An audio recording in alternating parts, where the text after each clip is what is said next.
তাহলে যার সাথে জোট করেছিল সেই দালাল। মানে ও তো প্রতিটা স্তর এক্সপোজ।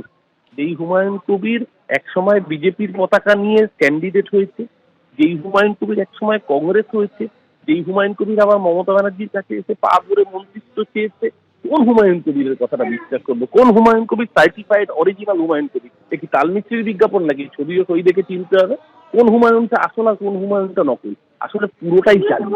যারা বাংলার মানুষকে, বিশেষ করে বাংলার সংখ্যালঘু সমাজকে বোকা বানাতে চেয়েছে, শুধু তাই না, বাবরি নামক আবেগকে ব্যবহার করে, যে আবেগ সংখ্যালঘুর সবচেয়ে দুর্বল জায়গা, যেই আবেগটা সংখ্যালঘু মানুষের কাছে একটা আঘাতের জায়গা, যে মসজিদ নাম করে সংখ্যালঘুর আত্মসম্মানকে আঘাত দিয়েছে এই হিন্দুত্ববাদীরা, সেই আত্মসম্মানের জায়গাকে যে বিক্রি করেছে 1000 কোটি টাকার বিনিময়ে, তার নাম হুমায়ুন কবির।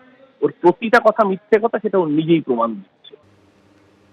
আর এই স্ট্রিং ভিডিও প্রকাশ্যে আসার পর হুমায়ুন কবির এখন অভিযোগ করছেন মিমের বিরুদ্ধে, অর্থাৎ মিম জোট ভেঙে দিয়েছে হুমায়ুন কবিরের দলের সঙ্গে, এবং মিমের বিরুদ্ধে অভিযোগ করছেন তিনি তৃণমূলের সঙ্গে মিমের আঁতাতের অভিযোগ করেছেন তিনি।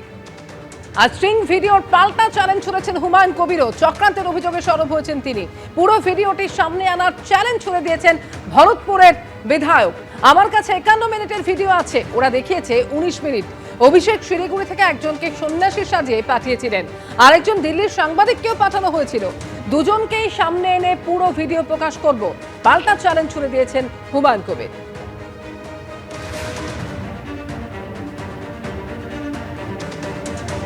ভিডিওতে কোনো সামনাসামনি আপনার বা আমার সঙ্গে ছবি বা নরেন্দ্র মোদীর সঙ্গে করছি না, অমিত শাহর সাথে করছি না, আসামের মুখ্যমন্ত্রী হিমন্ত বিশ্ব শর্মার সঙ্গে করছি না, মধ্যপ্রদেশের মুখ্যমন্ত্রী মোহন যাদবের সাথে করছি, সেটা কিন্তু দেখাতে পারেনি। শুধু আমি কথা বলছি, অপরদিকে হিন্দিতে কথা বলছে, আমিও তার সাথে হিন্দিতে কথা বলেছি। সেটা আমার কাছে ডকুমেন্টস আছে প্রায় 51 মিনিটের। আর ভিডিও দেখানো হয়েছে কত? 19 মিনিট 14 সেকেন্ডের। আমি পুরো ভিডিও সামনে আনবো।